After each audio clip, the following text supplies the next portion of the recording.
Geometría, clase número 3, tercera parte de curvas, corresponde a proyecciones ortogonales y a longitud de arco.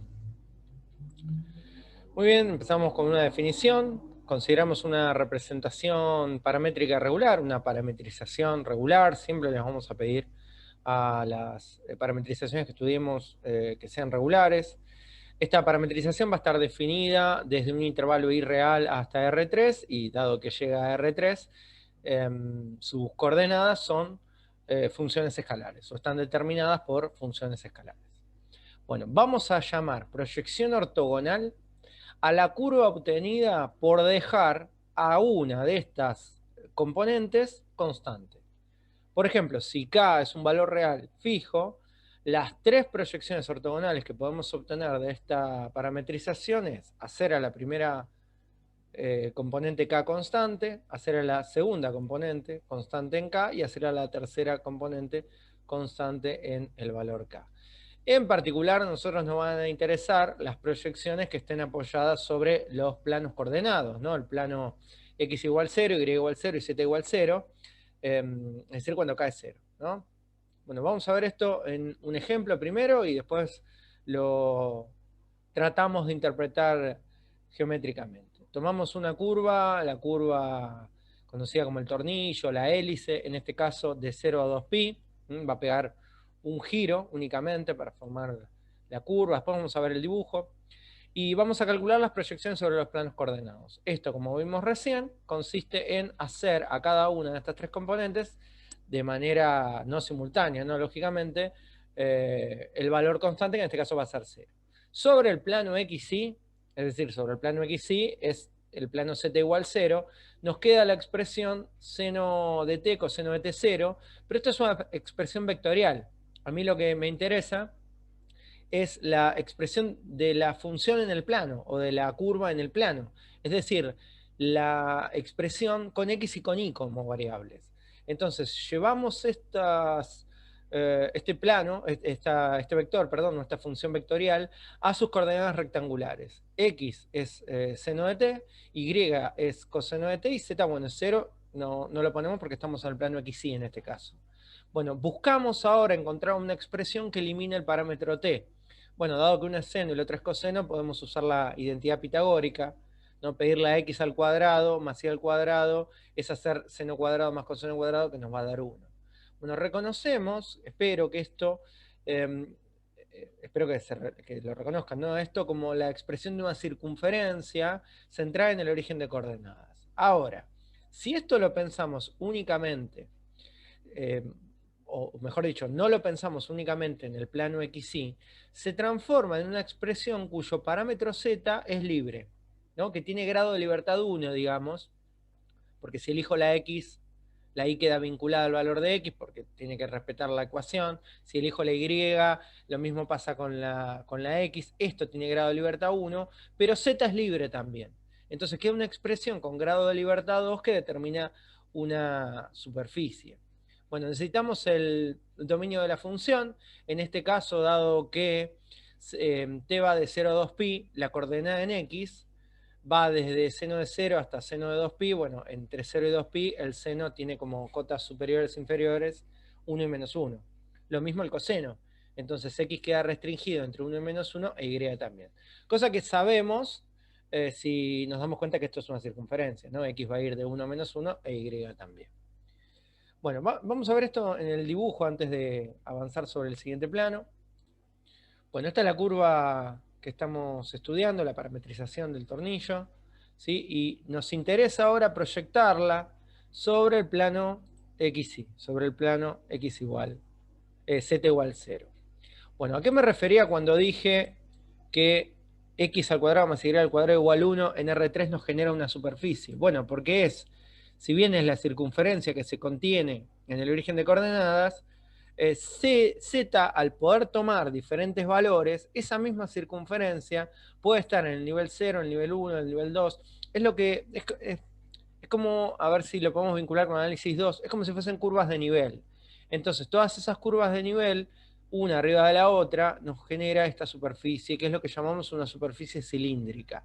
Que en este caso también es un cilindro, pero es cilíndrica no por ser un círculo extruido, sino que es cilíndrica por tener una coordenada libre, que es la z. Como ven, la curva en cuestión está contenida en esa superficie, y la proyección es la intersección entre esa curva y el plano coordenado. ¿Sí? Voy a apagar la curva, y donde el cilindro corta el plano, tenemos la proyección. Apago ahora la superficie y nos queda la proyección. ¿Sí? Se puede interpretar también como que esa proyección sobre el plano coordenado es, a veces dicen, la sombra que se genera si iluminamos a la curva de forma perpendicular al plano XY, ¿no? ¿Se ve? Si yo miro la curva desde arriba, veo esa circunferencia, entonces al proyectarlo perpendicularmente al plano, obtenemos la curva naranja, que es la proyección sobre el plano XY. Bueno, volvemos a la diapositiva. Ahora hacemos la proyección sobre el plano XZ, que es el plano Y igual 0. Entonces a Y lo hacemos constantemente 0 y pasamos a coordenadas rectangulares. X en este caso es seno de t, Y no va porque estoy en el plano XZ, Z es igual a t y necesito encontrar una expresión que vincule a X con Z y que no esté t. Bueno, acá es bastante fácil, ¿no? Porque si Z es t, X es seno de Z. Necesito dar el dominio de esta expresión, acá lo vamos a dar para z, ¿no? Porque x está dado como función de z, y como z es igual a t, z y t van a tener el mismo dominio. T va de 0 a 2pi, entonces z también. Esto es la curva, la sinusoide del seno. Entre 0 y 2pi genera un solo rulo, digamos, ¿no? Un solo subir y bajar de la curva seno.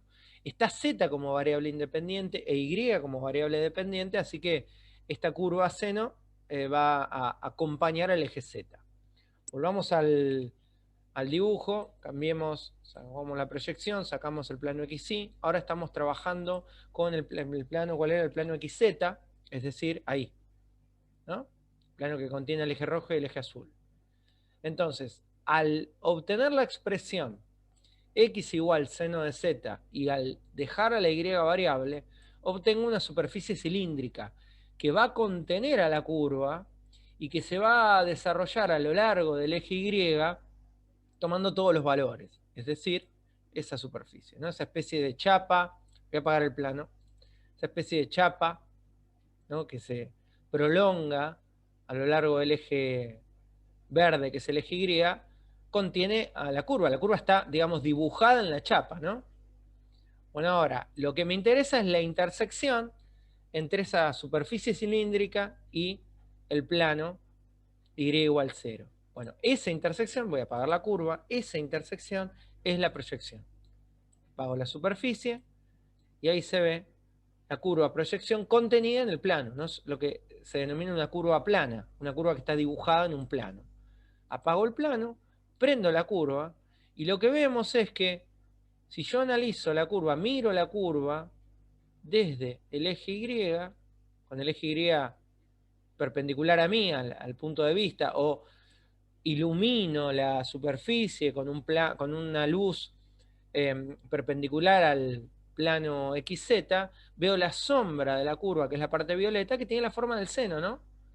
La curva seno a lo largo del eje Z, ¿no? De vuelta, porque Z está expresado como variable independiente. Esa curva violeta es la sombra, entre comillas, de la curva si la miro desde acá, ¿no? El eje verde apuntando al que mira. Apago. Tercer proyección, ahora sobre el plano que falta, el YZ, que es el plano X igual 0. Bueno, vamos a coordenadas rectangulares, Y es coseno de t, Z es t. Necesito encontrar una expresión que vincule a Y y Z y que no esté t. Bueno, es muy parecido al anterior, si Z es t, Y es coseno de Z. Entonces ahora me queda la curva con la forma del coseno, que es igual a la del seno pero desplazada, y el dominio de Z, porque Z es t, vuelve a ser el mismo que el de t, ¿no? De 0 a 2pi. Vamos a la curva, ¿sí? El plano en cuestión ahora es el que contiene al eje verde y el eje azul. Si yo lo miro de frente, ven que, a ver si lo puedo invocar, ahí más o menos, tiene la forma la curva del coseno, ¿no? A lo largo de acá, habría que mirarlo en realidad para que me quede la orientación positiva, ahí, la curva coseno, ¿no? Bueno, me interesa la superficie cilíndrica que contiene a esa curva. Ven que, voy a apagarlo del plano, ven que está dibujada sobre esa chapa que está doblada diferente que la anterior, ¿no? La chapa anterior era esta. Esta chapa está doblada distinta y contiene la curva. Bueno, la intersección entre esa superficie cilíndrica que contiene la curva, apago la curva, y el plano, es la proyección. Esa curva. Bueno, esa curva, voy a volver a prender la curva, esa curva celeste que está sobre el plano es la sombra de la curva negra sobre el plano. Ahí vemos la proyección de la curva sobre el plano. Apago el plano, ahí está la proyección. Bueno, lógicamente voy a apagar la curva, voy a apagar la proyección y voy a prender las superficies.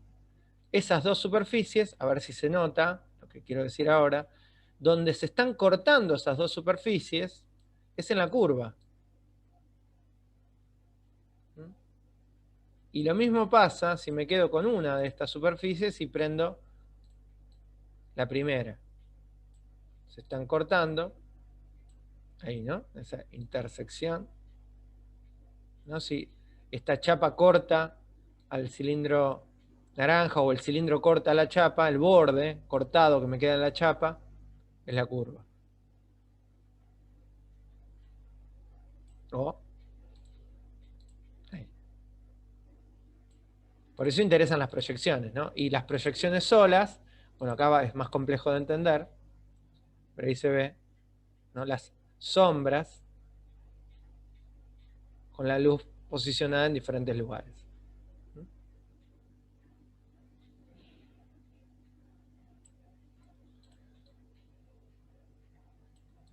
Muy bien. Definimos ahora longitud de curva o longitud de arco. Tomamos una representación paramétrica regular, ¿sí? Una representación que en este caso va a estar definida en un intervalo AB. En vez de poner I, puse los extremos porque los voy a utilizar desde A hasta B, hacia R3, así que está definida lógicamente igual que antes, por tres funciones escalares que definen sus coordenadas respecto a la base canónica. Y lo que vamos a hacer ahora es tomar sobre el intervalo AB una partición. ¿Sí? Tomamos un T0, un T1, un T2, que cumplan con la condición de menor estricto en este caso, ¿no? Que T0 sea estrictamente menor a T1, o sea que haya una distancia entre 0 y T1, que T1 sea menor a T2, que haya una distancia entre T1 y T2, etcétera, etcétera, etcétera, y tal que el último valor es B, ¿no? Esto es una partición del dominio. A ver si lo puedo mostrar en un esquema. Bueno, acá tenemos una curva arbitraria, una curva, no importa la parametrización, ¿sí? Pero que está definida en un intervalo acotado, desde el punto verde hasta el punto rojo. Eso en el dominio lo vemos acá sobre el eje real, en este caso va de 0 a 2, ¿sí? De 0 a 2. Y al valor 0, que sería el t sub 0, le corresponde un f de t sub 0, ahí abajo. Y al último valor, t sub n, le corresponde un f de t sub n ahí arriba. El parámetro t puede tomar valores entre t sub 0 y t sub n. Si yo tomo un punto ahí, por ejemplo, algún valor comprendido mayor a t sub 0, menor a t sub n, genera un punto imagen, ahí el punto azul, espero que se vea bien ahí. A medida que el parámetro se desplaza por el intervalo, el punto desplaza la curva.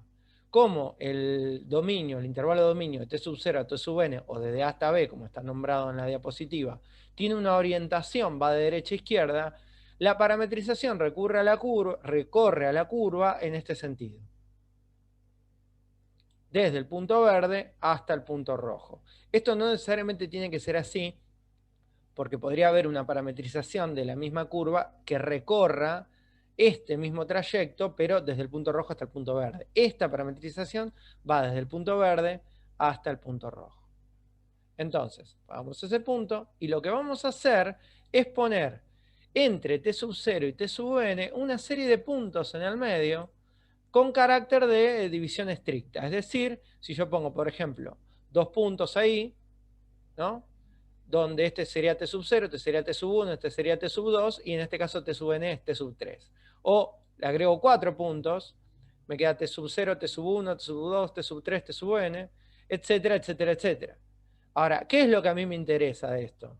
Que cada uno de estos puntos le corresponde a cada uno de estos puntos sobre el dominio, acá, ¿no? Sobre el intervalo que va del punto verde hasta el punto rojo, a cada uno de estos 2 puntos que yo agregué, le corresponde acá un punto sobre la parametrización.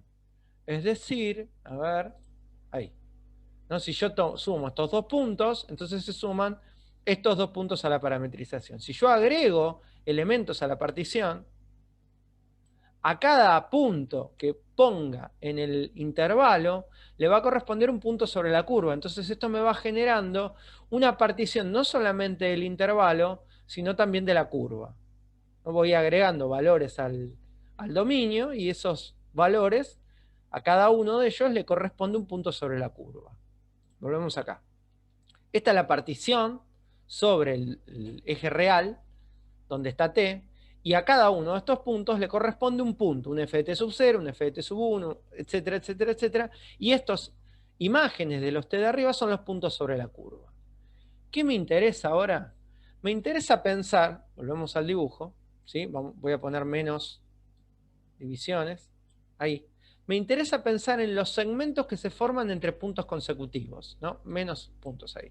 Segmento que va del punto 1 al punto 2, del punto 2 al punto 3, del punto 3 al punto 4. Es decir, esa figura, ¿no? Esos segmentos naranjas que quedaron formados entre esos 4 puntos, en este caso de la partición. Si yo tengo menos puntos, tengo menos segmentos. A medida que sumo puntos, tengo más segmentos, por supuesto.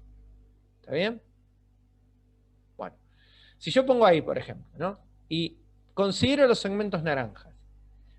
Considero que cada uno de estos segmentos tiene una longitud, que si le damos carácter de orientación, por ejemplo, si al segmento naranja decimos que va desde el punto verde hasta el punto gris, le damos carácter vectorial. Y ese vector tiene un módulo, y ese módulo coincide con la longitud del segmento.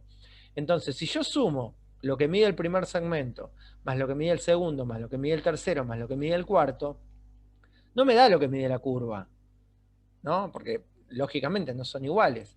Pero es una aproximación poligonal de la curva, ¿sí? Repito, si yo sumo lo que miden los segmentos, es decir, calculo el perímetro de ese polígono, ¿no? Es un polígono porque está formado por lados rectos. Esa sumatoria, sumar todos esos segmentos me da una aproximación de la curva. Lógicamente, mientras más segmentos tenga, o más puntos tenga la partición, más segmentos genere, los segmentos son primero más cortos, porque están más cerca, y la sumatoria de los segmentos da más parecido a la curva.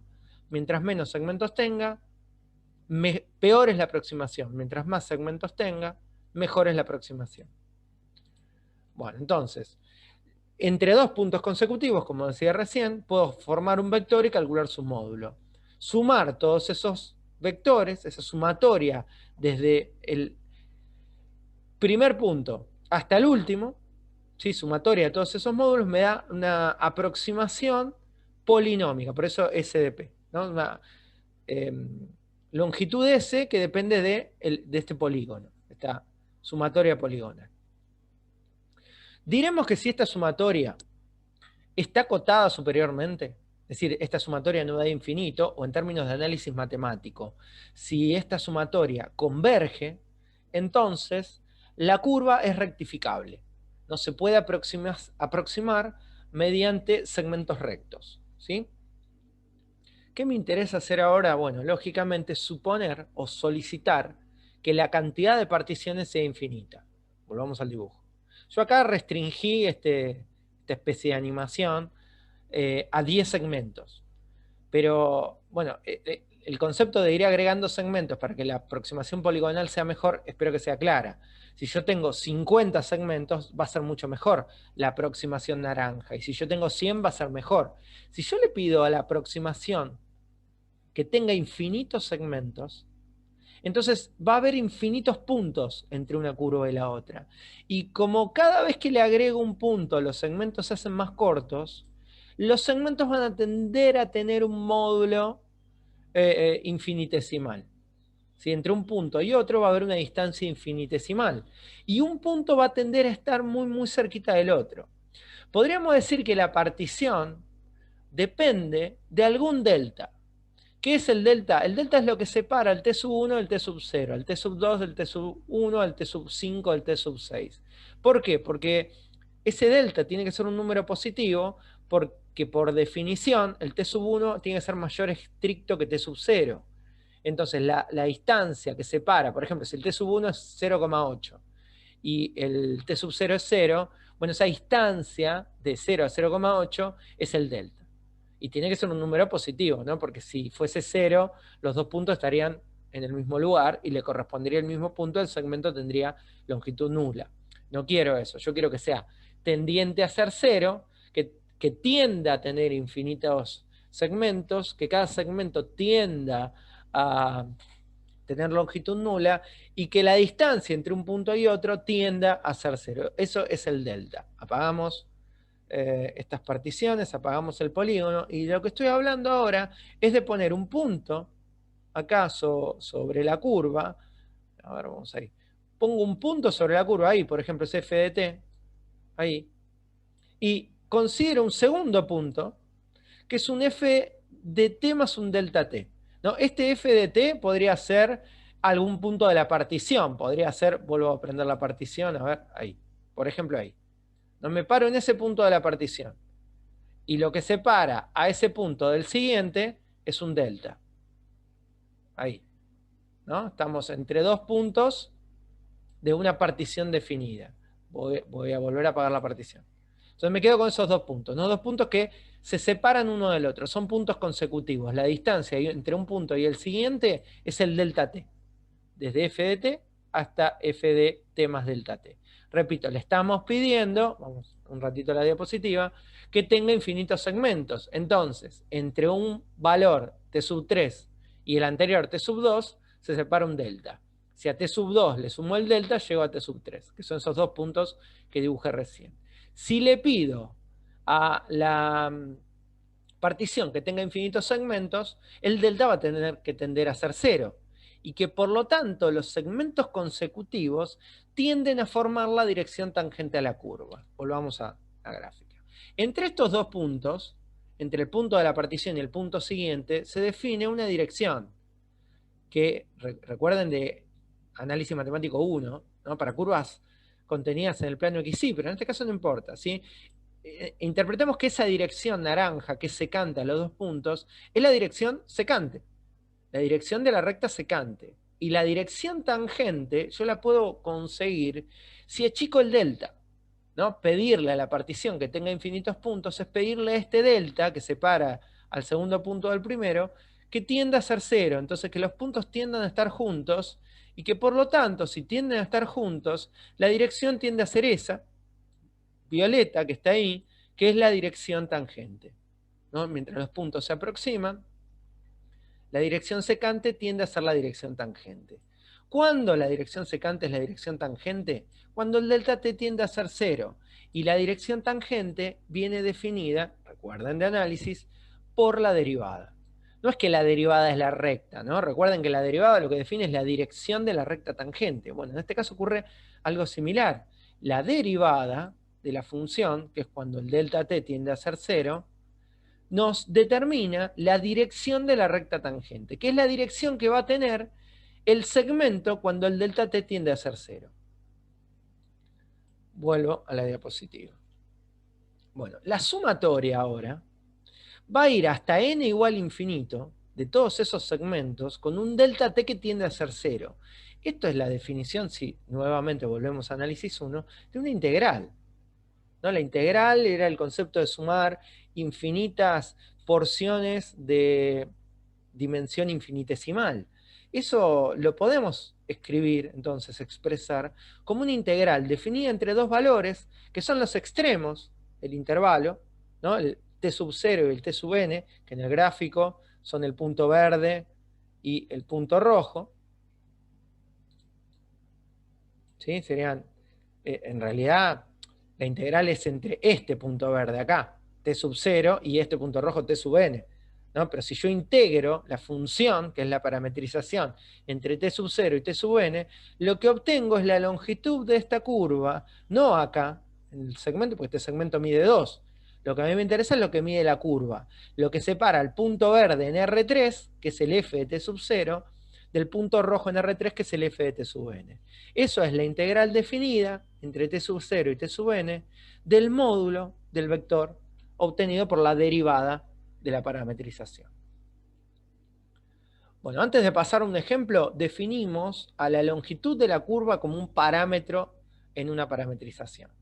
Tomamos una representación paramétrica, una parametrización, le pedimos que sea regular, una f de t, la misma que recién, definida desde f1 de t, f2 de t, f3 de t en su componente, y la longitud de arco comprendida entre f de t sub 0 y en este caso f de t. ¿No? La longitud de arco definida por la expresión anterior, no hasta t sub n, no hasta t sub 3, no hasta el borde del intervalo, sino hasta t contenido como variable. Esto en análisis matemático es lo que se denominaba función integral. La función desde un valor fijo hasta un parámetro variable. ¿No? Si yo integro, no sé, y igual a x al cuadrado desde 0 hasta x, obtengo la función integral. Bueno, ¿qué decía el teorema fundamental del cálculo integral? Que la función integral, que es la de arriba, es diferenciable, es derivable. Que yo puedo derivar esta función para todos los valores comprendidos entre los extremos de integración. Entonces, si yo derivo acá, S lo derivo en función de t y derivo esta integral en función de t, lo que me afirma el cálculo integral que la derivada de la integral es el argumento. ¿No? La derivada de S en función de t es la derivada de es el módulo de la derivada de f de t. ¿No? Podríamos decirlo así, ¿no? En términos un poco más arbitrarios. La derivada se cancela con la integral y me queda el argumento.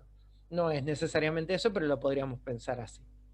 Bueno, entonces, ¿qué tengo? Tengo que S como función integral, como función de t, es derivable. Pero además, la derivada es el módulo del vector derivado. Y como yo le había pedido a la parametrización original que sea regular, eso significaba que esta f tiene una derivada tal que nunca es el vector nulo. Y si la derivada nunca es el vector nulo, en el intervalo i, ¿no? Si la derivada nunca es el vector nulo, su módulo nunca es cero. Entonces, la función s de t es derivable y no se anula para ningún valor del dominio. Entonces, al ser derivable y no anularse, es un cambio admisible de parámetro. Esos eran justamente los dos axiomas que definían a una función escalar como un cambio admisible de parámetro. Bueno, si es un cambio admisible de parámetro, lo puedo usar y modificar a la parametrización original para llevarla a que tenga un parámetro nuevo. ¿Cuál? S. Yo quiero que esta parametrización tenga parámetro S. Hay que tener cuidado porque lógicamente la función integral depende desde dónde yo estoy integrando. Esto no da lo mismo si yo integro desde 0 hasta t que desde 1 hasta t o desde t hasta 28, ¿no? Si la variable está abajo en lugar de arriba. O, como había explicado recién, tampoco va a ser lo mismo considerar si esta función proviene de una parametrización que recorre a la curva desde el punto azul hasta el rojo o desde el rojo hasta el verde. Desde el verde hasta el rojo, desde el rojo hasta el verde. Siempre la longitud va a ser un valor positivo. Eso está claro, porque es una longitud. Pero esta función integral depende en alguna medida, no el resultado, pero sí la función de la parametrización. Bueno, entonces, vamos a componer a la parametrización con la inversa de la función integral. ¿Por qué con la inversa? Bueno, primero aclaremos esto, ¿no? Dado que esta función es un cambio admisible de parámetro, eso quería decir que tiene crecimiento estricto. Y si tiene crecimiento estricto, es inyectiva. Entonces, por ser inyectiva, se puede invertir y que la inversa siga siendo función. Si esta función, la función integral, ¿no? S en función de t, alcanzase un máximo, subiese y después bajase, no sería inyectiva y no se podría invertir. Pero como lo es, por ser un cambio admisible de parámetro, puedo usar su inversa. Bien, yo tenía entonces la parametrización de f, que iba de i, que es un intervalo de r, a r3. Entonces ahora utilizo la función, no s de t, sino la inversa, t de s, ¿no? La inversa de s de t. Yo, ahora vamos a hacer un ejemplo, ¿no? Pero cuando calcule la función integral me va a quedar s igual a alguna función con t dando vuelta. Eso lo vamos a invertir. En términos algebraicos vamos a despejar t, digamos. Y después me voy a quedar con esa función. ¿De dónde a dónde va la función escalar? Esta que está acá. La función obtenida de la función integral de la longitud de arco. Bueno, va a ir de un intervalo j, que es donde está s, a un intervalo i, que son los bordes de t. J define los bordes de S, de dónde a dónde vale S. Como S y T están vinculados, I es de dónde a dónde está T. Y T, que es el que define acá, el intervalo I, termina en R. Entonces, al cambiar en esta F a T por T de S, me queda esta función compuesta, en lugar de F de T de S, que T desaparece, aparece S como parámetro, lo mismo ocurre para F1, para F2 y para F3, me queda una nueva función que siempre la vamos a llamar F moño. F moño arriba, o G si tienen ganas, y tiene S como parámetro ahora. Entonces la función que me queda acá como F1 no es la misma que antes. Antes tenía T, ahora tiene S como parámetro. Esta nueva función, obtenida por el cambio de parámetro, tiene a S como dominio y a R3 como imagen. Entonces, ¿de dónde a dónde va? De J a R3.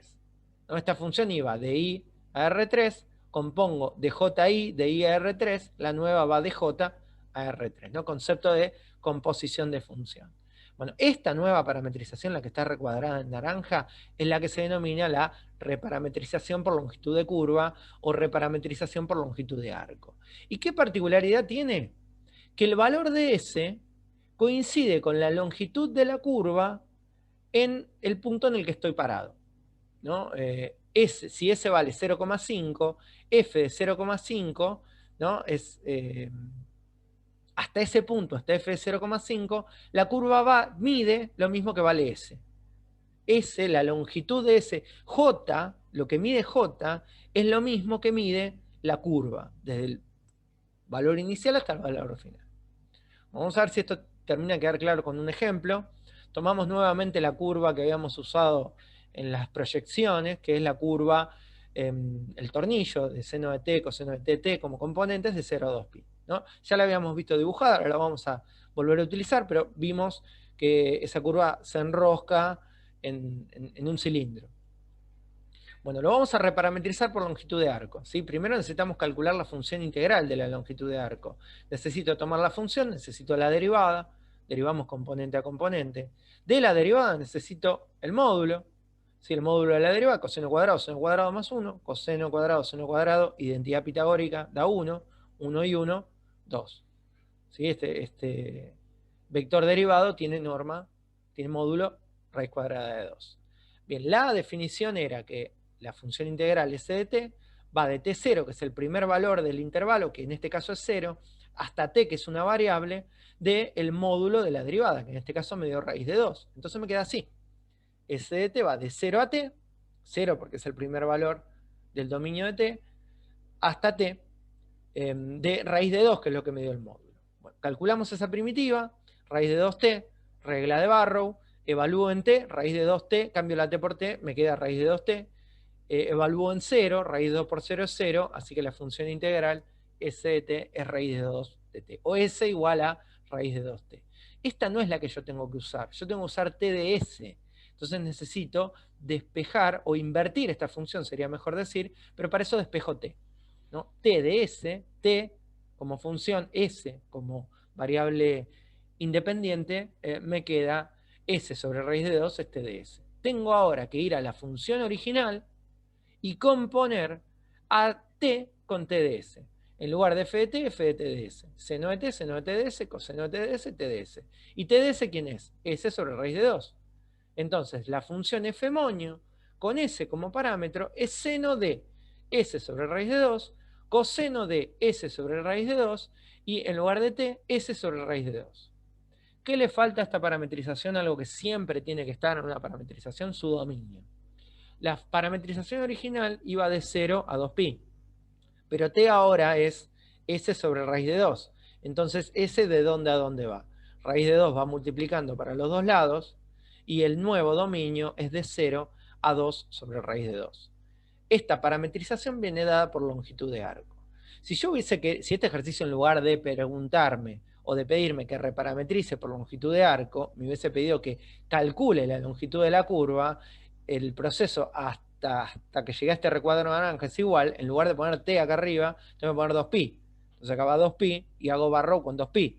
Entonces me va a quedar raíz de 2 por 2pi en lugar de t, menos raíz de 2 por 0. Quiere decir que esta función, que ya no va a ser una función, va a ser un número, ¿no? S, el resultado de una integral definida, es un escalar.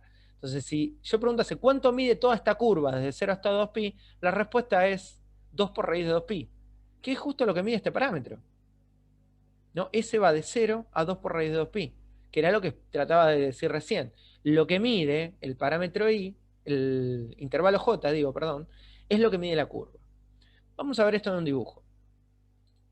Bueno, este está un poco más complejo. Vamos a ver si se entiende. Acá arriba tengo el parámetro S, ¿sí? Parametrizado por la curva. Acá fíjense que X es... bueno, acá le escribí T en lugar de S, pero... esta parametrización verde es la dada por longitud de arco, ¿no? Seno de t, S sobre raíz de 2, coseno de S sobre raíz de 2, S sobre raíz de 2. Y acá en azul está la curva, no por longitud de arco, sino con el parámetro t, acá, ¿sí? Con el parámetro naranja. Seno de t, coseno de t, t. La curva parametrizada acá en azul es esa, en el dibujo, ¿sí? De 0 a 2pi. El punto sobre la curva es el punto naranja. Cuando t vale 0, arranca la curva ahí abajo, va subiendo. Este intervalo iba de 0 a 2pi, hasta 6,28. Termina la curva ahí. Empieza en 0, termina acá en 6,28 en el último punto de la curva, ¿sí? Dejo el punto ahí y apago la curva. Y ahora voy a prender la curva reparametrizada en verde. Se dan cuenta que es la misma, ¿no? Porque lógicamente son dos parametrizaciones equivalentes. ¿Cuál es la diferencia? Que ahora esta curva verde viene parametrizada no por el punto naranja, sino por ese punto violeta, ese f de s.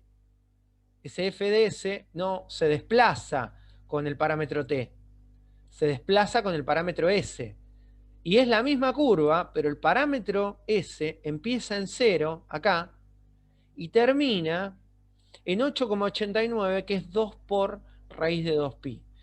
Acá no se ve porque el GeoGebra no permite que los deslizadores tengan diferente longitud, pero el parámetro t tiene una longitud más corta que el parámetro s. Lo que está dibujado acá en rojo, en estos ejes cartesianos que se ven acá atrás de toda esta escritura, es la función que vincula t con s. Abajo tengo este eje, el eje horizontal, es el eje t, ¿no? Cuando t vale 3,5, acá, este punto rojo es la función s de t, s vale 4,95. Voy a tratar de ponerlo en 4,95, ahí más o menos. Entonces, ¿qué significa eso? Que el punto naranja y el punto violeta tienen que ser el mismo sobre la curva. ¿Se ve ahí? Punto naranja y punto violeta. ¿Por qué? Porque hay una relación que vincula un valor de t con un valor de s, ¿sí? Que es la función s de t o t de s, no importa cómo la pensemos. Acá está puesto t como valor, como variable independiente y s como variable dependiente. Fíjense que la longitud por donde se mueve t va de 0 a 6,28, es decir, a 2pi. Sin embargo, el punto violeta, que está en el eje vertical, va de 0 a 8,89, que es 2 raíz de 2pi. El parámetro S se desplaza por un segmento, que es el que va de 0 hasta S, ¿no? Es la distancia que va desde el eje horizontal hasta esta línea punteada ahí arriba. Eso es lo que mide esta curva verde. Si yo estiro esta curva verde y la pongo acá, la apoyo arriba del eje Y, ¿no? Que sería el eje S, en realidad mide lo mismo que esta longitud. Y si yo pregunto, ¿cuánto mide la curva cuando t es 4,1? Bueno, 5,8. No tengo que volver a calcular la longitud de arco, porque la parametrización S está dada por longitud de arco. ¿Sí? La curva desde, voy a prender el punto de la parametrización en S, hasta 5,8, ahí está ahí. ¿Cuánto mide esa curva desde que arranca, ahí abajo? A ver, voy a usar este punto, no voy a poder. Bueno, desde que arranca ahí sobre el eje verde hasta el punto violeta, ¿cuánto mide? Mide 5,8. ¿Sí? Porque el segmento S mide lo mismo que mide la curva hasta el punto en el que estoy parado. Eso significa que esté parametrizado por longitud de arco. Bueno, espero que haya quedado claro. Bueno, definimos ahora parametrización natural. Hay una relación entre una parametrización natural y una parametrización por longitud de arco. Definimos una parametrización natural si, solamente si, para todo valor del parámetro t se verifica que el módulo de su derivada es siempre 1. Sin importar cuánto valga el parámetro t, el módulo tiene que ser 1. Si a mí me pidiesen probar que una parametrización es natural, tendría que derivar la parametrización, calcular el módulo y verificar que ese módulo, sin importar cuánto valga t, siempre va a valer 1. La relación que hay entre una y otra es que toda parametrización por longitud de arco es siempre natural. Esto hay que demostrarlo, ¿no? Entonces, para probarlo, partimos de una parametrización que es regular. No le estoy pidiendo esto que sea natural ni que sea por longitud de arco, le pedimos que sea regular, definida desde un intervalo I hasta R3. Tomamos un cambio admisible de parámetro definido por la longitud de arco. Ya vimos que la función integral definida por la longitud de la curva es cambio admisible de parámetro. Entonces tomamos T de S igual a S, la inversa, no S de T, sino T de S, que va de J a I. Y la reparametrización, la F moño que habíamos hablado antes, que va a ir desde, al cambiar el parámetro, en lugar de tener T como parámetro, al tener S como parámetro, empieza en J. Entonces va de JI, de IR3, esta que saltea la del medio, va derecho de J a R3. Bueno, ¿qué quiero estudiar o qué quiero probar? Que la derivada de esta F moño en función de S me da 1. Entonces, esta es la parametrización. No sería el paso anterior a la F moño, pero esta es la parametrización que yo estoy usando, ¿no? Derivar esto en función de S es derivar F moño. Ahora, adentro de esta función, esta F1 moño de S, recuerden que era F1 de T de S, ¿no? Así la habíamos definido. Entonces, al derivar lado a lado, tengo que derivar de este lado, me queda derivado F moño en función de S, y del otro lado, lo que me va a quedar es una regla de la cadena, porque F1 es función de T y T es función de S. Entonces tengo que derivar F1 en función de T y T en función de S. F2 en función de T, T en función de S, F3 en función de T y T en función de S. Ahora, ¿qué es la derivada de T en función de S? Habíamos visto unas diapositivas más atrás, por el teorema fundamental del cálculo integral, que la derivada de S en función de T es el módulo de la función derivada, ¿no? De T.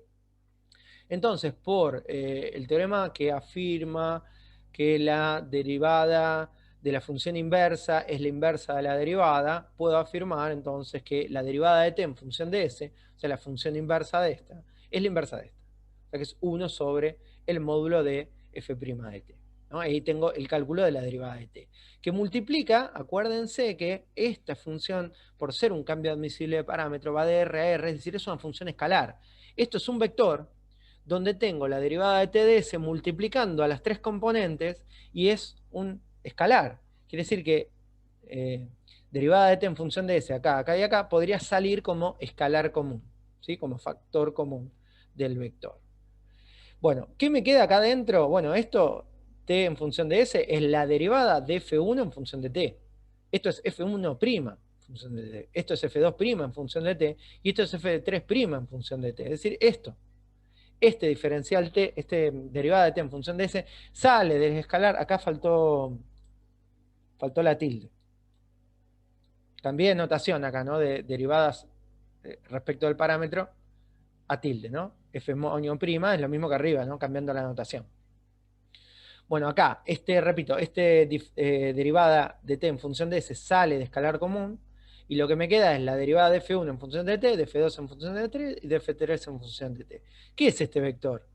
Y este vector es la derivada, ¿no? Este vector que está acá es la derivada. Esto que está acá es la derivada, ¿sí? Y, vamos un poquito para atrás, la derivada de t en función de s es 1 sobre el módulo, acá. Este que está adelante multiplicando es esto. Entonces sustituyo acá, ahí faltó la tilde de nuevo. Y si aplicamos módulo miembro a miembro, ¿sí? Que es lo que estoy buscando, me queda acá multiplicando, que esta parte es un escalar, y el escalar, como es 1 sobre un módulo, es positivo, y lo puedo sacar del módulo, o expresado diferente. Si distribuimos el módulo respecto a la multiplicación, la primera parte se lo puedo quitar porque tengo garantía que es un número positivo, digo. Por ser una parametrización regular, este denominador nunca es 0, y además por ser un módulo es positivo. Esto que está acá es la derivada, ¿no? Como explicaba hace un rato, la derivada de la primera componente, la segunda y la de la tercera es la derivada. Distribuyo el módulo, acá me queda el módulo, y bueno, es el módulo de la función derivada por 1 sobre el módulo. Bueno, el módulo sobre el módulo, ninguno es 0, los puedo simplificar. He probado que da 1, la derivada, ¿no? La derivada da 1. ¿Y qué probé? La tesis. Que la derivada de la función, no en t, ¿no? Sino reparametrizada por longitud de arco, que una función reparametrizada por longitud de arco es natural. Que su módulo, sin importar cuánto valga s, el módulo de su derivada, siempre es 1. Bueno, eso es todo.